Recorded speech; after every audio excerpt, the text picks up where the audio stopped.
anti-français. Nous étions des amis de la France, mais nous refusions, et en particulier des gens de ma tendance, nous refusions d'être des larbins, des instruments de la France. Nous voulions être des gens indépendants, mais mettant ensemble ce que nous avions vraiment de commun avec la France. Il y a cette communauté de langue, quelque chose de formidable. Et puis l'histoire, il y a des liens que nous avons tissés à travers l'histoire, qui sont des liens privilégiés que nous n'avons pas avec les États-Unis d'Amérique. Quand ils ont envoyé des nervis attaquer mon domicile et contraindre mes enfants à l'exil, j'ai encore le souvenir frais de ma fille qui n'avait même pas 5 ans, 6 ans, qui est venue s'enlacer contre moi en me disant « Qu'est-ce qui se passe, papa ?» J'en ai encore le souvenir. Et je rends grâce à des amis, de vrais ceux-là, des grands frères à moi, qui ont veillé à ce que cette famille-là ne manque de rien. Monsieur le Premier ministre. Jusqu'au cadeau de Noël. Jusqu'au paquet. Monsieur le Premier ministre. Des cadeaux de Noël. Monsieur le Premier ministre. Comme ces compagnons-là qui sont là. Les vieux Sandjiri Diop là, ils ont enduré une belle autopsie. Monsieur le Premier ministre, votre président Senghor que je termine à l'heure actuelle, et je peux dire que l'essentiel de ce que j'ai appris dans la vie, comme homme politique, je l'ai appris à ses côtés. Je l'ai ressenti à la fois comme chef, comme professeur, mais aussi comme ami. Et j'ai pour lui admiration, respect et affection. Les pays qui ont du pétrole, c'est l'Angola, c'est le Congo de Brazzaville, et c'est un peu le Sénégal avec le pétrole de la Casamance. Donc, finalement, on se pose la question de savoir s'il est intéressant d'avoir des diamants et du pétrole, puisque de toute façon, on ne vous laisse pas en paix, on vous amène la guerre, et finalement, vous ne pouvez pas en bénéficier. Bon, c'est une bouteille. bokk na ci aéroport Ndiass bokk na ci nouvelle ville bi ñuy def ci wetu Lompoul bokk na ci train bu bees buy dem Casamance xam nga président saa yu wax nit ñi dañ naan ah Abdoulaye waxati na suñu demee ba réaliser ñu rendre compte ne ah ndëgam waxoon na dëgg. kenn duñu fontoo kenn duñu jaay doole suñu terminus ci dossier bi egg nañ ci démb laa jóge Ziguinchor ma demee dem naa ci sëg ya ziyaare sama wayjur ñaan tàggoo ba ma fa jógee dem naa seet sama yaay bi ma jur talal sama loxo ne ko ñaanal ma mu ñaanal ma jël am naa kersa yaakaarloo yow wax la bi ma denc ma diisal bëggoon naa la gis fu kenn wul gis la sama soxla du alal jaama yitteel fa ñuy mujjee ma tiital sama naftu gi ma yóbbaale oh oh oh ajana la bëgg a dem te waxtu yaa ngi may raw man dala la bëgg a xam sama dolaare jébbal gi ne sama ma ëllëg keroog yow ma fi am bi xawma lu may la yoo bés mu may jàkkaarloog yow bésu penci lay xaar keroog yow ma fi am xam naa la si yërmande suñ la tooñee nga baat ñu naka lay def si biir suuf su ma ñëpp wane ginnaaw oh ma kweta yu ba melga yónni may a xata yu ba melga bu xalaatul ba sumb bu waajul bu lay gane si lay bépp ate ñu ci sa yërmande.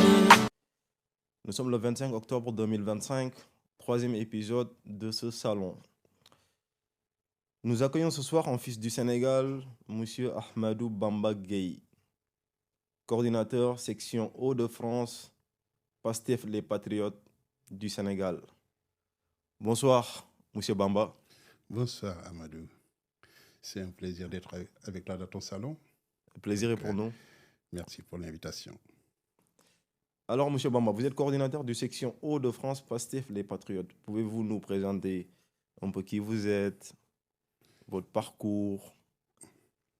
Bon, après PASTEF, les Patriotes, effectivement, je coordonne les activités au nord, dans le nord de la France, donc la section des Hauts-de-France, donc, que je coordonne depuis 2018.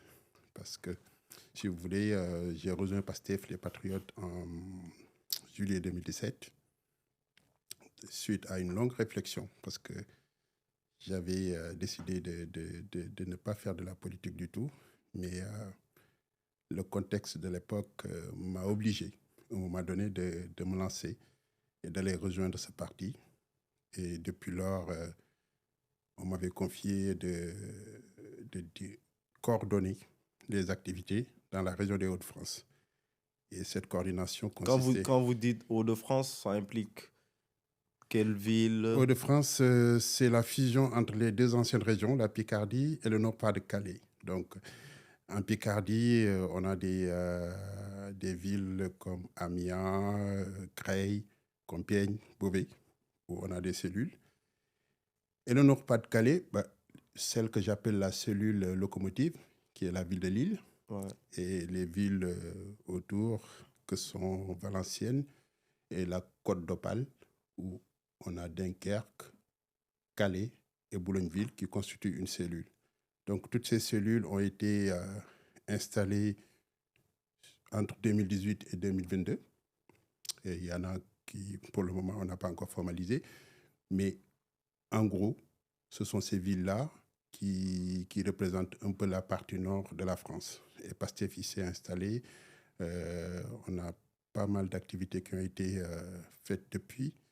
Et on continue notre bonhomme de chemin. On essaye d'avancer en attendant le prochain congrès.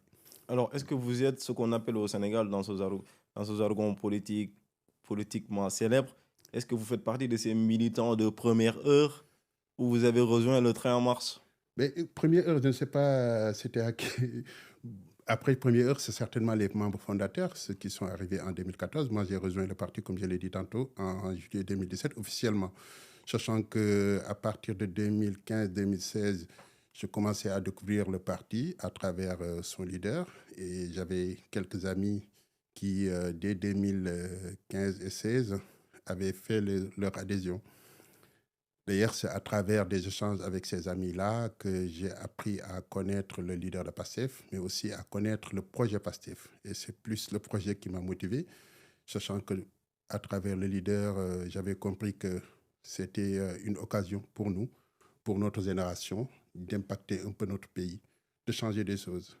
Le défi à l'époque paraissait un peu fou, parce que je me rappelle de mes premières réunions ici à Paris, à Saint-Denis.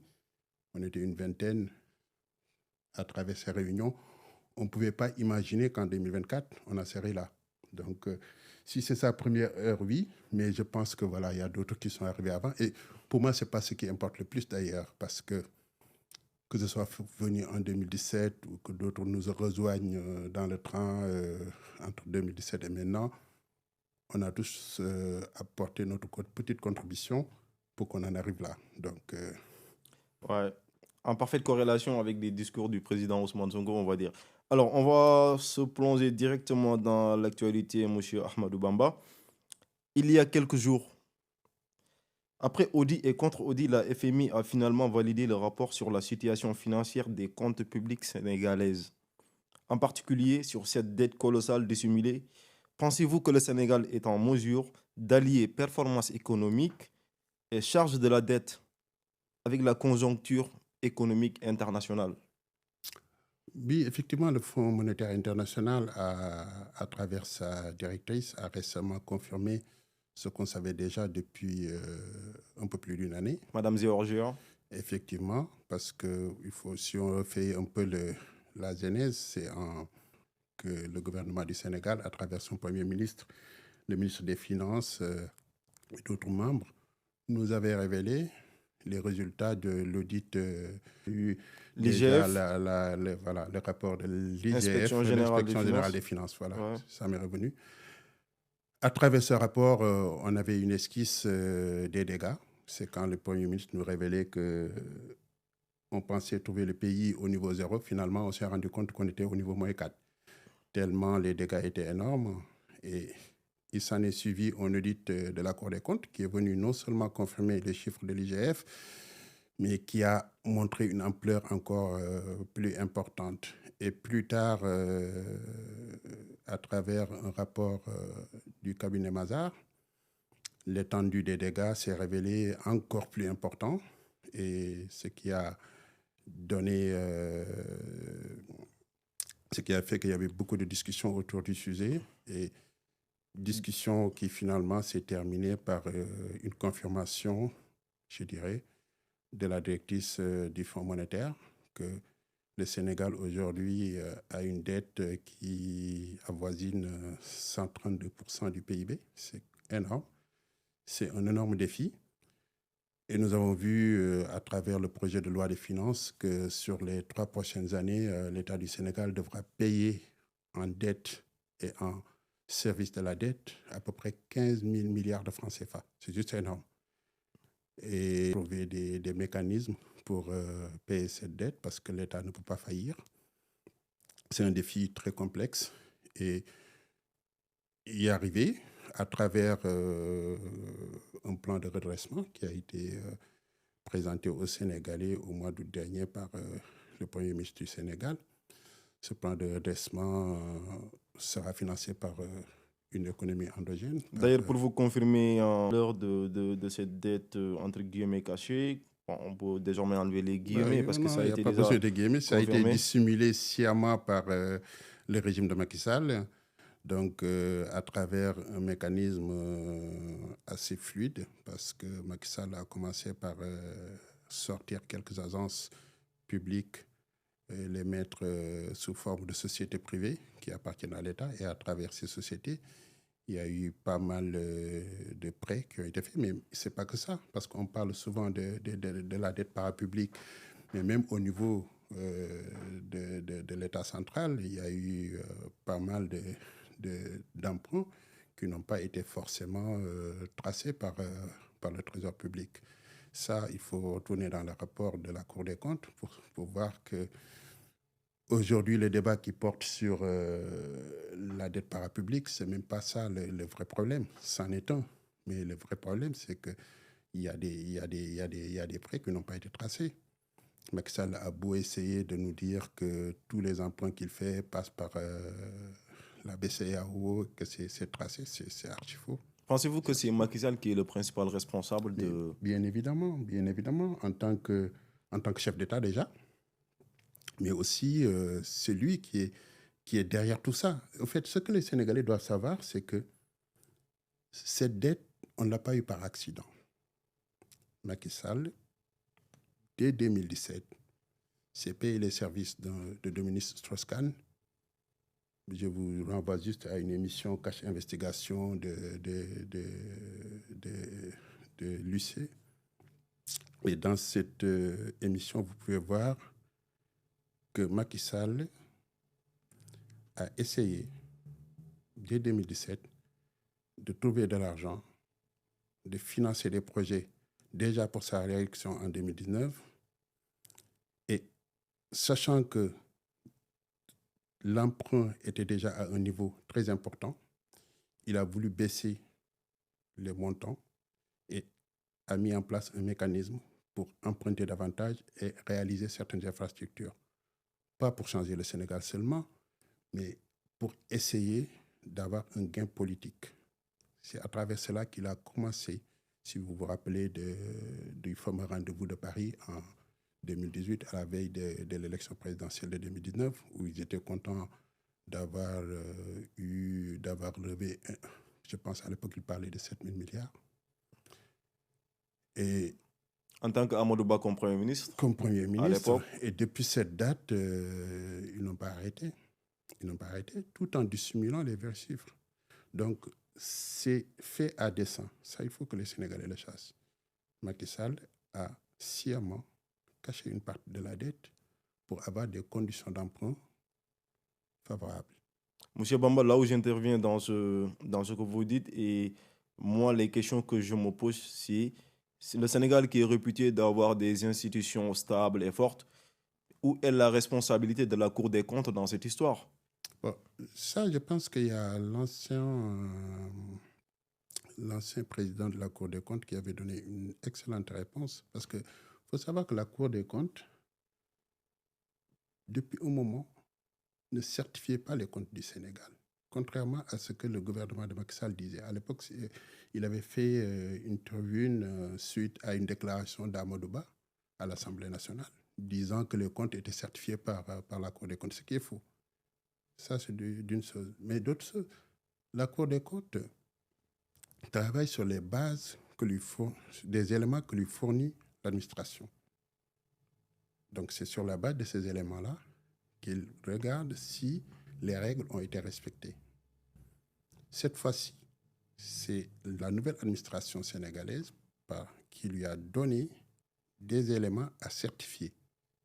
Et c'est sur la base de ces éléments-là qu'il a confirmé que la dette dépassait largement le niveau qui a été annoncé par le régime de Macky Sall et que le déficit budgétaire aussi dépassait largement celui qui a été déclaré par Macky Sall. Donc, la Cour des comptes, on ne peut pas lui reprocher grand-chose dans cette histoire parce qu'ils ont des prérogatives. La Cour travaille sur la base de données que lui fournit l'administration. Si l'administration lui fournit des données erronées, en général, la Cour regarde juste si les procédures ont été respectées, si les données fournies sont... Mais M. Bamba, en tant qu'organe de contrôle, la Cour des comptes, je crois aussi que parmi leurs prérogatives, ils doivent être là, comme une sorte de garde-fou. Le rôle de veille, je pense que ça doit être assuré. Ah non, mais bien sûr, comme je disais tantôt, la Cour n'a pas des contrôleurs qui travaillent en permanence sur les flux financiers de l'État du Sénégal. La Cour ne tient pas le compte de l'État du Sénégal. Il y a différentes directions qui doivent appliquer les règles budgétaires. Et c'est à travers ces directions que la Cour est informée. Si l'État du Sénégal, si l'administration ne lui fournit pas des données qui sont fiables, elle ne pourra pas, elle, de son initiative, faire des audits.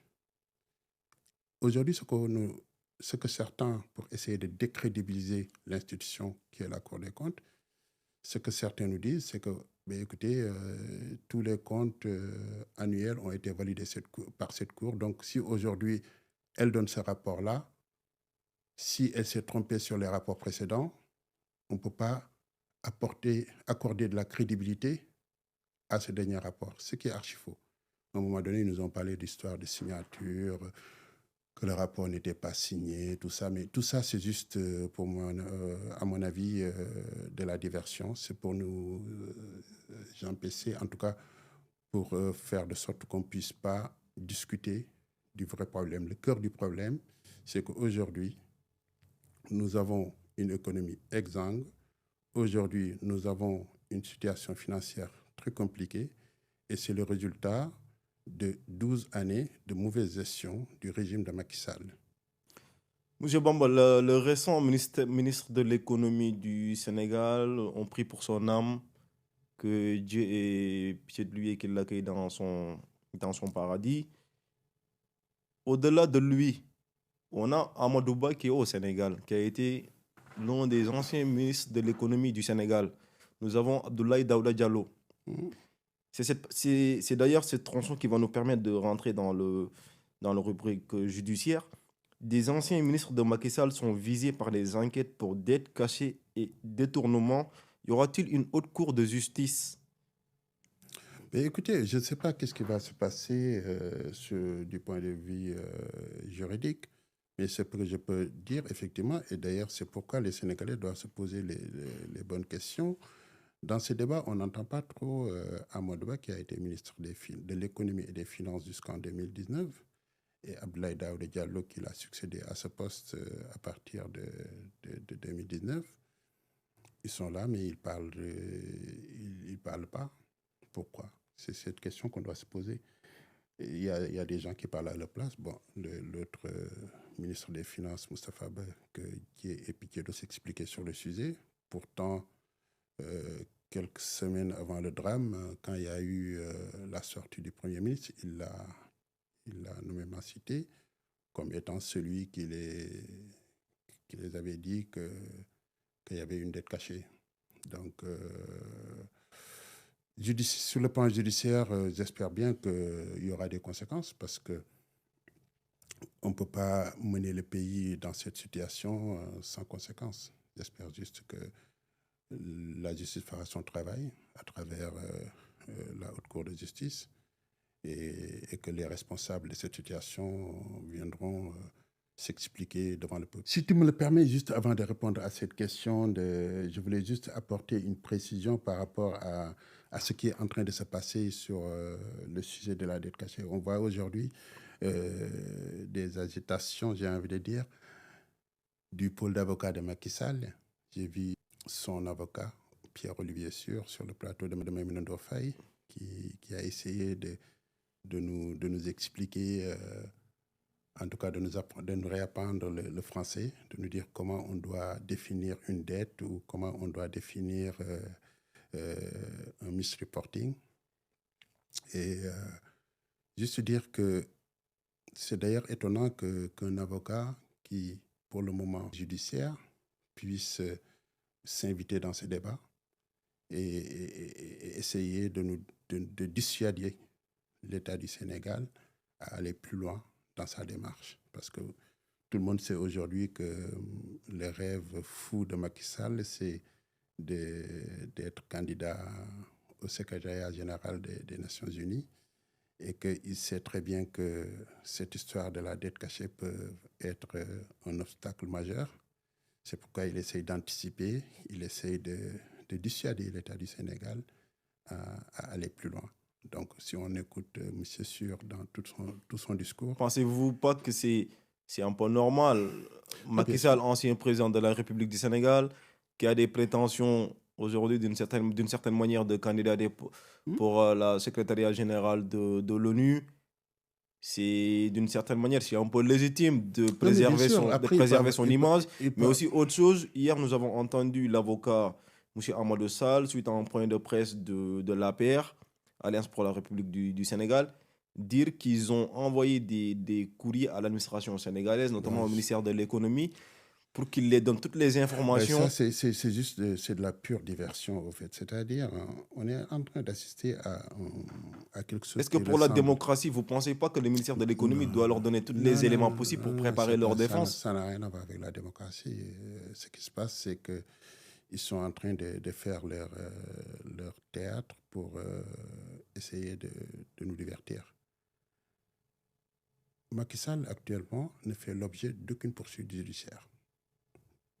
Donc, actuellement, l'État du Sénégal est en train juste de dire à ses partenaires, notamment au FMI, attention, vous nous avez fait un programme sur la base de chiffres erronés. Ces chiffres qui vous ont été fournis n'ont pas pris en compte des dettes cachées. Nous, par sincérité, par transparence, par responsabilité, nous vous donnons les bons chiffres et vous demandons qu'on retravaille sur un nouveau programme. Que vient faire Macky Sall et ses avocats dans cette histoire pour réclamer des rapports? Sachant que seul le rapport de la Cour des comptes est destiné au public. Le rapport de l'IGF était destiné à la Cour des comptes, qui devait le valider ou l'invalider. Le rapport de Mazars a été fourni par l'État du Sénégal pour confirmer au FMI qu'il y avait des soucis, mais aussi lui faire comprendre que cette dette est encore soutenable et que si on travaille ensemble, on peut mettre en place un programme qui nous permettra de remonter la pente. Que vient faire l'avocat de Macky Sall dans cette histoire? Que viennent faire ses avocats pour réclamer des rapports? C'est de la diversion, ni plus ni moins. Ni plus ni moins. Aujourd'hui, quand on écoute l'avocat Sur, à chaque fois qu'il répète les rapports, d'ailleurs, il a créé une formule, rapport caché, pour répondre aux dettes cachées. À chaque fois qu'il parle, tu sens dans son ambition une volonté de dissuader l'État en leur disant donnez-moi des rapports que j'aurai jamais, sinon moi je vais venir polluer le débat. C'est ça l'idée, c'est ça la démarche aujourd'hui.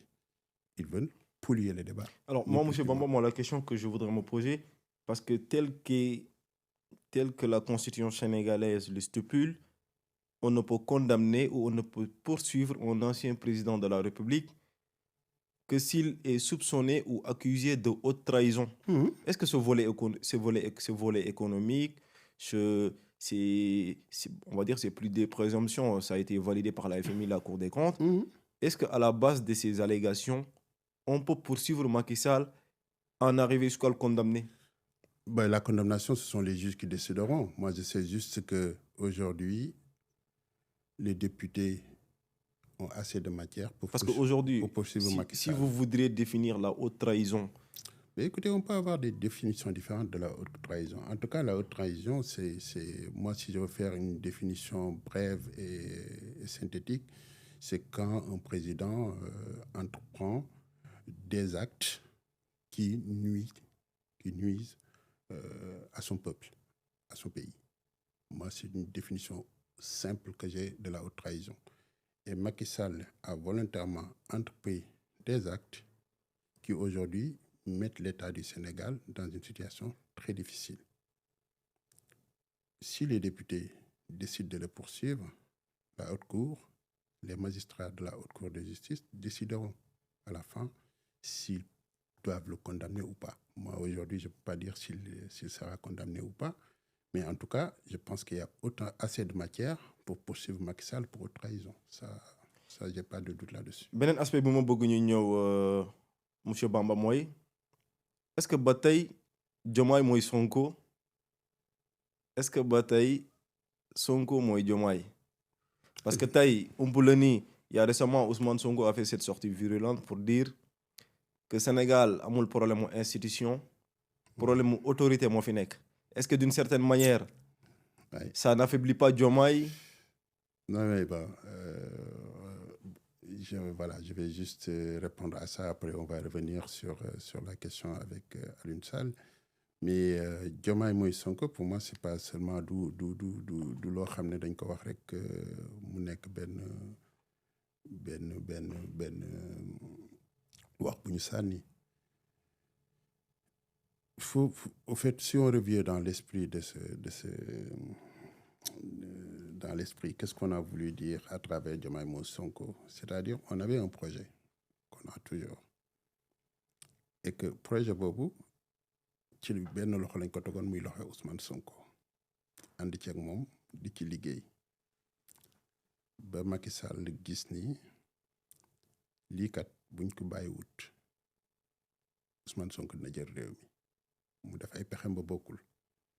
Ousmane Sonko xamal ni ñu may Bassirou mooy man ci xam gu ñu xam projet bi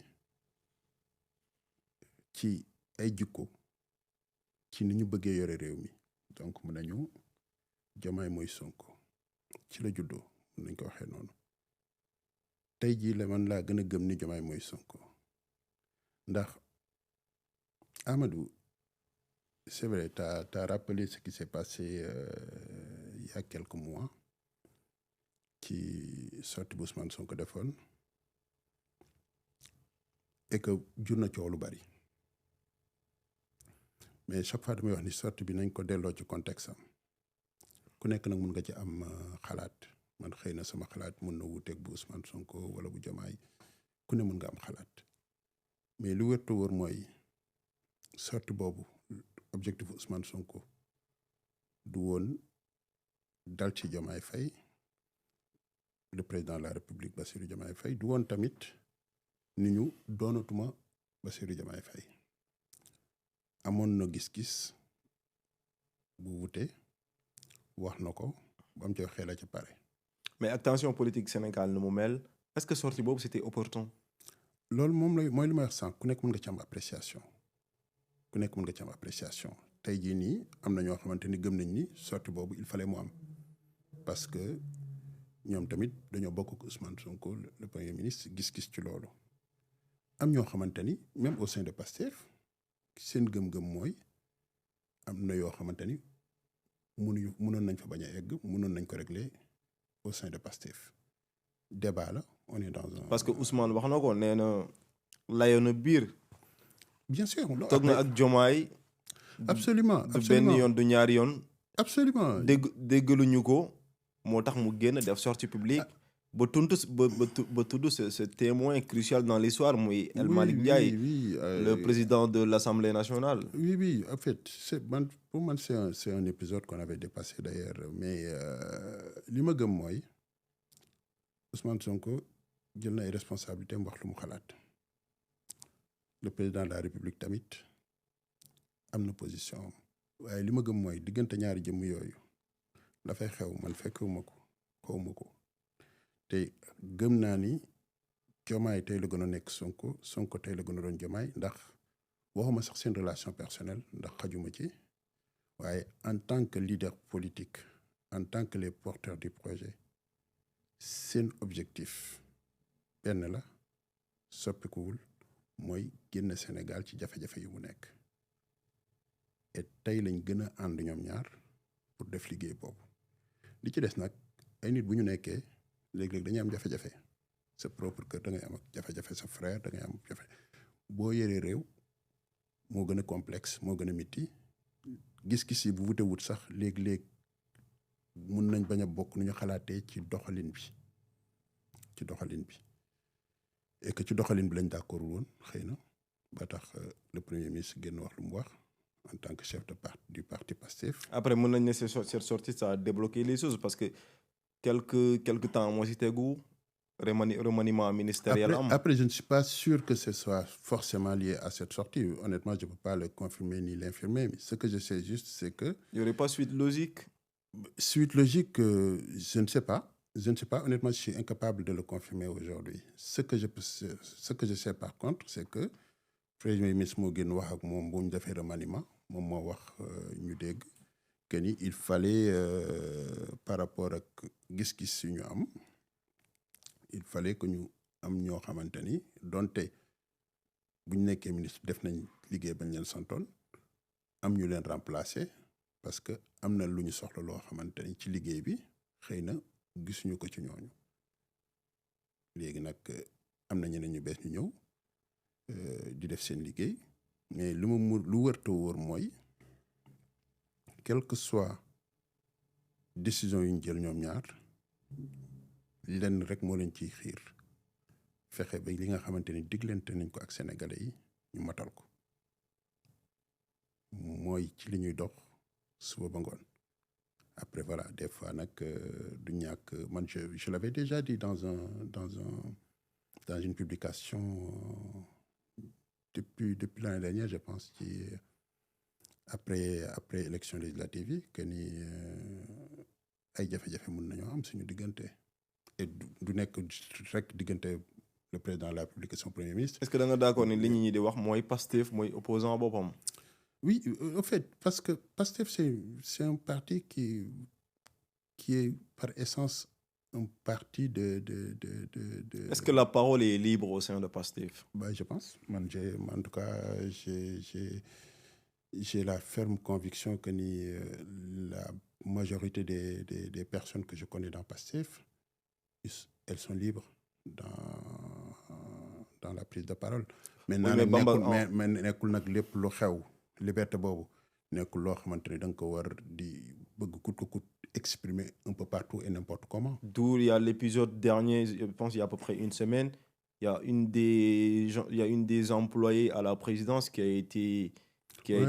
été remerciée parce que entre guillemets il avait tenu des propos, on va dire discourtois ou irrespectueux vis-à-vis du président de la République. Non, je ne pense même pas que ce soit des propos discourtois à l'égard du président de la République. Mais yow est-ce que da nga d'accord ni dàq boobu noonu lu jaadu la si parti boo xamante ne la parole elle est libre, tout le monde peut s'exprimer ses avis, peu importe les contradictions. Non mais te dara du la ci fekk. Non xam nga ki nga xamante ni moom moo la wóolu ba jël la di la liggéeyloo moom mooy apprécier ba xam ba tey mi ngi continuer de la wóolu ou pas Bassirou Diomaye Faye bu muy fal kooku laaj ma sama avis au fait donc man personnellement j'ai découvert l'histoire comme tout le monde à travers les réseaux sociaux. Je ne sais pas ce qui s'est passé dans les entretiens, qu'est-ce qui a été dit par les uns et les autres. Je sais juste qu'il y a une publication. Suite à la publication, il y a une convocation à s'expliquer. Suite à la convocation, il y a eu une décision. Loolu laa ci xam. Léegi nag pour man, il ne faut pas ñu confondre ñaari choses. Parce que man, quand je lis les publications, des fois, je pense qu'il y a une confusion. Pour moi, on doit mettre une cloison entre l'État et le parti. Même si aujourd'hui, c'est Pastef qui est au pouvoir. Il y a des décisions, elles émanent de l'administration, elles émanent de l'État, du président de la République. Moom mooy xool ñu muy liggéeyal yan conditions lay liggéey ak ñoom lan la leen di jox comme restriction dans la prise de parole lan la leen di jox comme possibilité loolu c'est la présidence bu fekkente ni nag da nga ko bëgg a jaawale ak la liberté de parole que tu as dans le parti politique foofu la ñu nekk ci benn confusion parce que effectivement la personne là c'est Salimata. C'est une militante politique qui peut avoir la parole libre. Mais à partir du moment où c'est un agent de l'État, l'État peut mettre sur lui des restrictions dans la prise de parole. En tout cas, soit dans le cadre, soit dans le ton. Et alors que dans Pastef, elle peut être libre de s'exprimer. Donc, pour moi, des fois, confusion des hommes fauves. Et la décision qui a été prise, ce n'est pas Pastef qui a pris une décision pour dàq Salimata Dia. C'est le président de la République. Donc c'est la présidence. C'est la présidence. Donc on ne peut pas dire Pastef nekkul parti boo xam ne lu waay wax les gens ne sont pas libres. Parce que tout simplement, une personne de Pastef s'est exprimée. Et cette personne de Pastef a une autre casquette. C'est une casquette d'agent de l'État.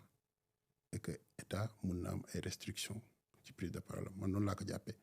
bëgg naa ñu delluwaat si remaniement bi parce que je pense que l'élément central du remaniement dernier man ki ma gën a seetlu je le nomme désormais le super ministre monsieur Déthié Fall gis nañu LFI bi jàll qu'on a voté dernièrement la loi de finances initiale. Déthié Fall à peu près tey mun nañ ne non c'est le projet de loi de finances. Le projet de loi de finances. Ouais. mën nañ ne Déthié Fall tey pratiquement moo yore doole koppar gi.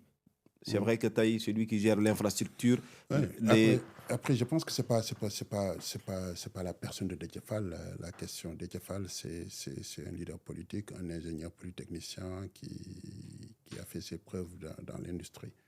C'est plus le ministère en tant que tel, le ministère des infrastructures, parce qu'avant, on avait le ministère des Transports et des Infrastructures. Maintenant, on en a fait un portefeuille entier avec centralisé. De nouvelles attributions, parce que toutes les directions des constructions qu'on avait dans les différents ministères ont été regroupées dans le ministère des Infrastructures. Pour moi, c'est un signal, ça montre un peu la décision du gouvernement de mettre un peu les investissements structurels au centre de la gouvernance. L'objectif, je pense, moi, deuxième phase du plan, qui est de passer à l'impulsion, de commencer à investir dans les infrastructures, les grands projets pour restructurer le Sénégal. Et pour moi, c'est une très bonne chose parce que ça permet d'une part de relancer l'activité économique, de créer des emplois, mais aussi de construire des routes, autoroutes, des chemins de fer pour faciliter la mobilité. Et c'est une très bonne chose. Déthié Fall, c'est une personne très compétente et je pense qu'il pourra faire ce travail. Ce n'est pas pour rien que le Premier ministre l'a choisi pour cette mission. Alors, Bamba, de 2021 à 2024, l'histoire d'Adji Sarr. Alors, gis nañ ni le président Bassirou Diomaye Faye, il a lancé des audits pour savoir la situation financière du Sénégal. Mais moi, l'impression que j'ai, j'ai comme la certitude que actualité boobu noonu dafa nekk di surplomber tous ces crimes de sang et d'être cachés que de ces crimes qui ont été commis de 2021 Non, mais après, à 2023. Après une actualité, bon, c'est ça aussi. Il y a des sujets en fonction des jours, il y a des sujets qui sortent plus que d'autres. Je pense que les crimes de sang, il y a un travail. Est-ce que les enquêtes sont en cours? Oui, bien sûr, il y a un travail qui est en train d'être fait par la justice. Et pour moi, à un moment donné, on a un peu passionné les choses. Pour moi, des responsabilités seront situées. Parce que pour te donner un exemple, il y a l'ancien ministre de la Jeunesse qui a récemment été convoqué à la cybercriminalité, mais après audition, il a été libéré. C'est un travail qui va prendre du temps. Comme Malik Ndour. Oui, c'est un travail qui va prendre du temps. Tu sais, la dernière fois, je suivais Maître Alemogé qui disait quelque chose de très, très intéressant. Parce que des enquêtes sérieuses n'ont pas été faites au moment des faits. Donc, pour revenir sur ce qui s'est passé il y a 2-3 ans, ce n'est pas en 3 convocations qu'on va mettre tout le monde en prison, quoi. À un moment donné, il faut juste qu'on y aille avec un peu plus de sérénité, qu'on laisse la justice faire son travail. Aujourd'hui, il y a eu un changement de ministre de la Justice, la personne de Mme Yacine Fall. Et je suis sûr que à son niveau, elle fera le travail, en tout cas pour donner les moyens à la justice, pour que la justice puisse faire des enquêtes sérieuses et situer les responsabilités. Ok. Monsieur Bamba, avec l'agenda Sénégal 2050, lancé par PASTEF, quels sont les objectifs concrets pour l'économie sénégalaise en 2025, comme la réforme des hydrocarbures ou le soutien à l'agriculture? Mais écoute, il y a, comme je l'ai dit tantôt, ce plan Sénégal 2050. Phases, hein. On a eu là, on est sur la phase de redressement parce que, tu te rappelles, il y a redresser, impulser, accélérer. Donc, cette phase de redressement qu'on a entamée depuis la révélation des plans de redressement qui a été annoncé, et on a vu que dans le projet de loi de finances, ce plan est financé par des ressources endogènes. D'où le Premier ministre a d'ailleurs fait un déplacement récemment en Italie pour... Oui, pour nous le présenter, demander à la diaspora de participer à la levée de fonds du mois d'octobre.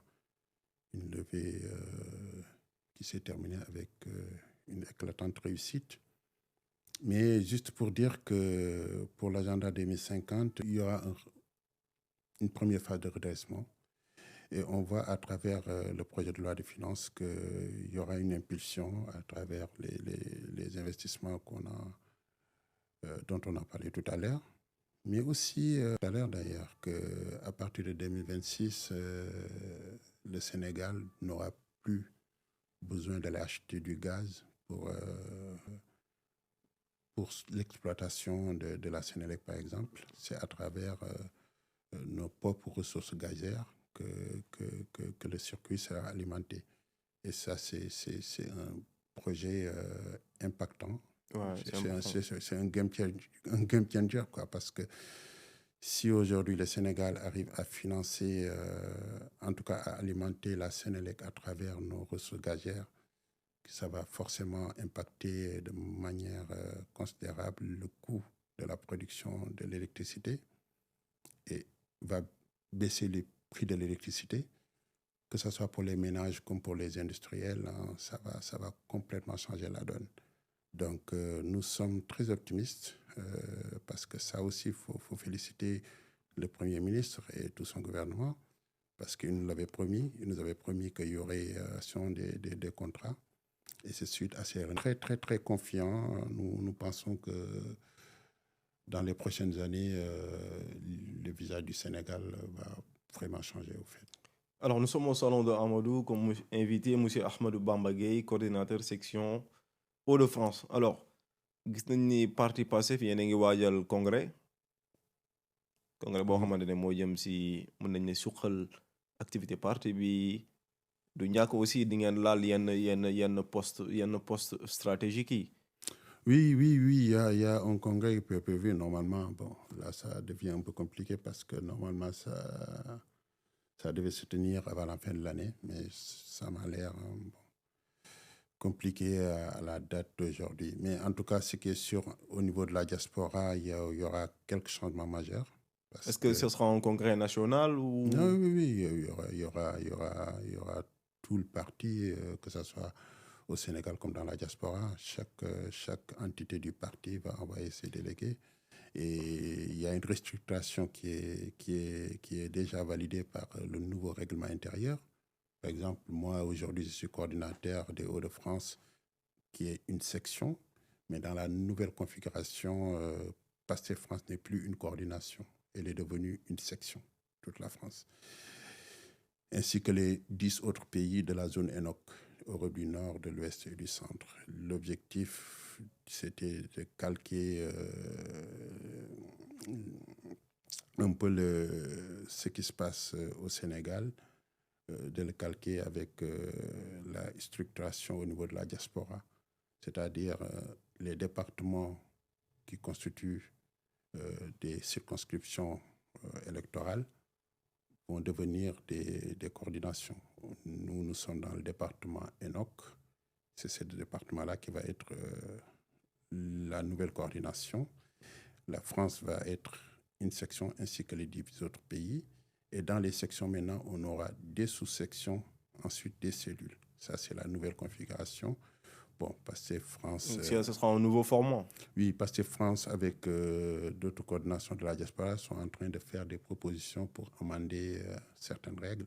Mais bon, ça, je ne vais pas trop m'avancer dessus. Il y a des équipes qui travaillent et nous espérons qu'il y aura ces amendements-là, en tout cas pour rendre le parti plus performant dans la diaspora, parce qu'il y a certaines réalités qui peut-être n'ont pas été prises en compte dans le nouveau règlement intérieur. Et nous allons proposer que ces spécificités soient intégrées de sorte qu'on puisse travailler dans des conditions optimales. Est-ce que la diaspora elle est assez représentée ou très représentée dans la nomenclature étatique actuelle? Écoute, de toute façon, je vais pas faire des statistiques. Pour moi, c'est pas le but du jeu, mais je sais que la diaspora peut beaucoup apporter. Il y a aujourd'hui des frères et sœurs du parti qui vivaient ici, qui sont ministres ou directeurs, et qui aujourd'hui, dans leur département, sont en train de faire un travail considérable. Et ça, je sais que ça peut être un apport. Ceux qui le souhaitent, en tout cas, je sais qu'il y en a beaucoup qui veulent aujourd'hui apporter leur pierre à l'édifice, qui souvent font beaucoup d'efforts pour rentrer au pays et aider. Moi, je leur dis juste qu'ils peuvent apporter beaucoup dans ce projet sans forcément être dans l'architecture gouvernementale. Parce que ce n'est pas en étant un employé de l'État qu'on peut aider. Aujourd'hui, ceux qui ont des projets, ceux qui peuvent poser des projets au Sénégal peuvent être accompagnés.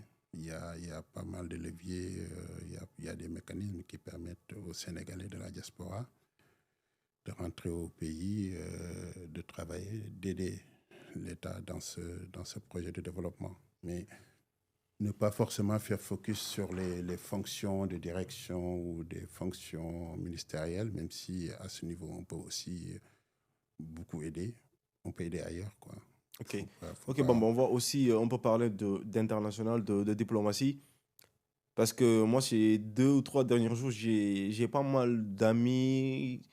Ce pays, j'ai l'habitude de l'appeler le Zaïre, un peu nostalgique de l'ancien Zaïre, le Congo.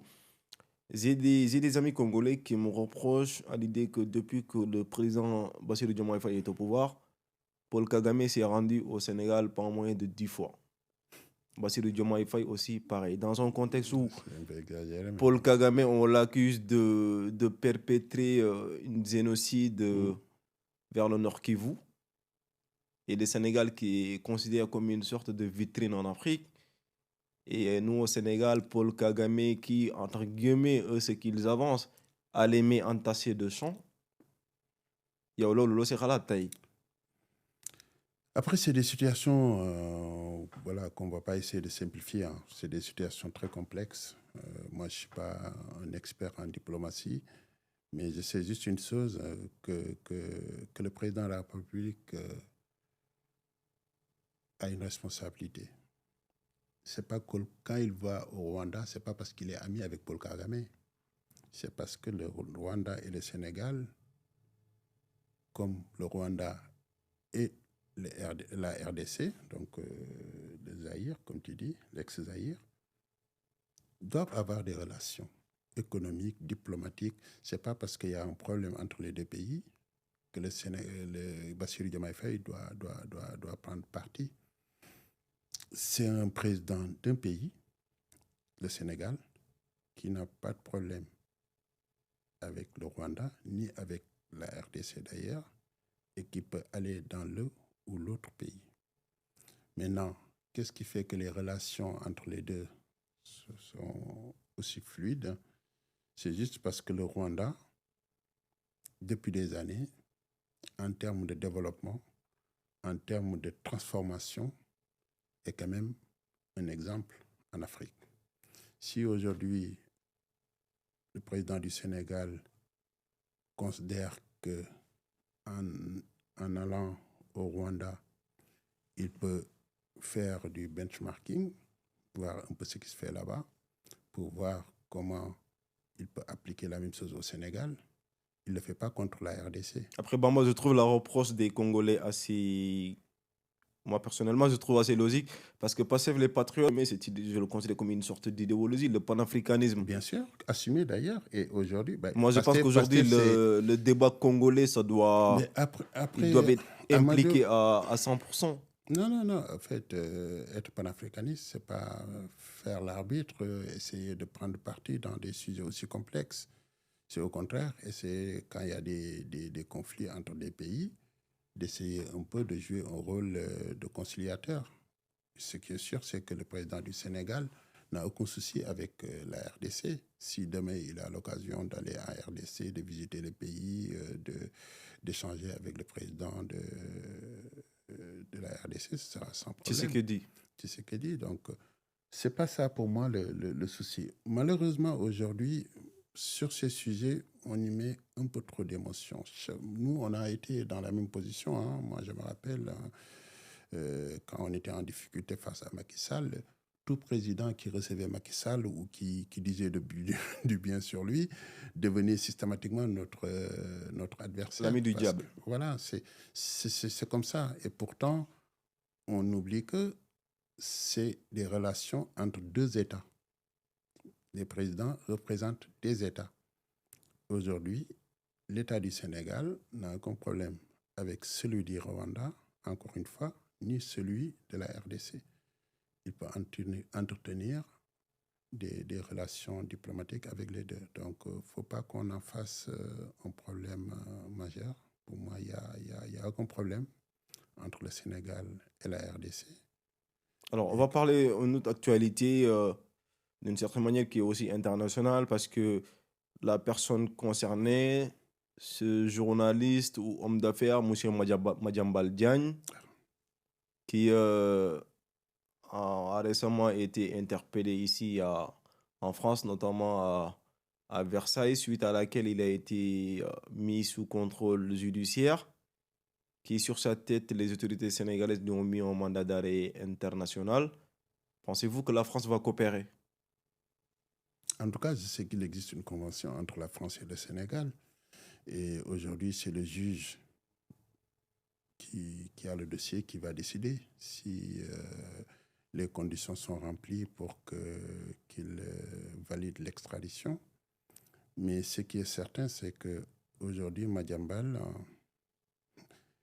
a fait un aveu important en quittant le Sénégal alors que sa femme et ses enfants sont en prison. Pour moi, il avoue sa faute. Et aujourd'hui, ce qu'il est en train de faire avec ses avocats, c'est un peu ce que Macky Sall est en train de faire d'ailleurs, c'est de vouloir déplacer le sujet. Lui, aujourd'hui, il ne se présente plus comme journaliste ou homme d'affaires. Il se présente comme un homme politique. Et que cette histoire du rapport du CENTIF, il essaie de convaincre le juge français que c'est une sorte de cavale politique que mène l'État du Sénégal contre sa personne. Mais en tout cas, moi je suis confiant. Je pense que la justice française aura un certain nombre d'éléments de la part du procureur. Parce qu'on sait que c'est pas le premier Sénégalais qui se retrouve dans ce genre de situation. Il y a M. Doro Gueye aussi qui est dans, qui est dans cette même situation. Après, si j'ai compris, il a dû payer une caution et qu'il aurait des soucis de santé, je ne sais pas. En tout cas, une chose est sûre. Ceux qui ont abusé de la situation des Sénégalais vont devoir répondre à la justice sénégalaise tôt ou tard. Aujourd'hui, cette personne qui apparemment a été, d'après ce que j'avais compris dans son histoire, il travaillait avec Macky Sall, qui à l'époque l'avait mis dans un certain nombre de dossiers, et il a eu une plainte, lui.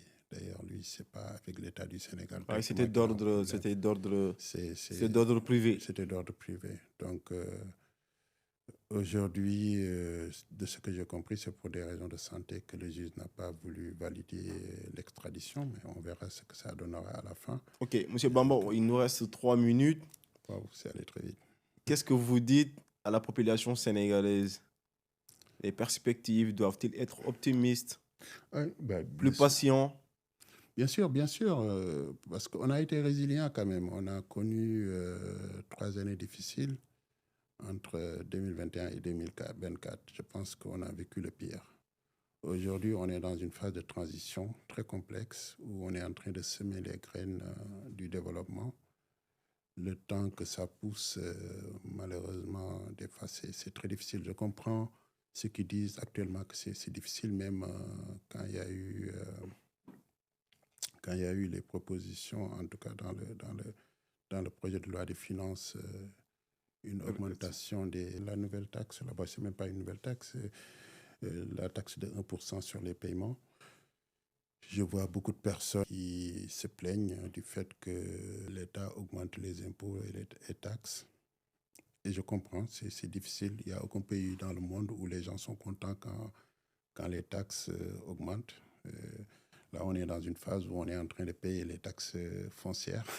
Et, voilà, c'est ici en France. Et voilà, à chaque fois qu'on paye, on se dit waouh, quoi.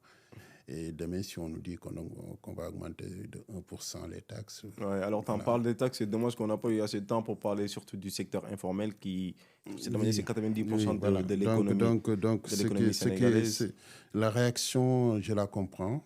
Et on a juste besoin d'un effort de la part des Sénégalais, de tous les Sénégalais, pour passer l'obstacle aujourd'hui. Donc on peut être optimiste. On peut être optimiste. Parce que Wadi wax na ko de nee na Sonko 2050 dafa sori ñun dañoo xiif. Non, 2050, ça aussi c'est quelque chose qui a été introduit dans le débat pour essayer de créer un peu des polémiques. Mais 2050, c'est le long terme. Mais il y a un plan décennal. Et il y a un plan sur 5 ans. On a un mandat. D'ici la fin du mandat, ce qui est sûr, les Sénégalais verront comment le pays sera transformé, parce que le plus important pour moi, c'était la bonne gouvernance. Parce que gis nga dëkk bi Amadou, ñu koy yor bu ñu jubee sur leur set. Xaalis bi ñu war ko def ñu def ko fi ñu ko war a def. Li fi doon am dañ fi. C'est-à-dire tey jii nii on parle de Madiambal, de Doro Gueye, de Macky Sall, des gens qui sont partis avec des milliards. alal jooju bu jëmoon ci askan wi xëy na tey bor yu ñu am duñ ko am. Grand Bamba tàggul. Ouais. Donc c'est allé très vite. Ouais. Donc wax Sénégalais yi rek. dañuy pare lii dem lekk cere gi. voilà wax Sénégalais yi rek que ni dañu xeex ba egg si fii ak ñoom. et dañuy eggale ak ñoom. xeex ba génn ci situation bi ñu nekk. et suba mooy dàq incha allah. Merci beaucoup. C'était le salon de Amadou et à la prochaine.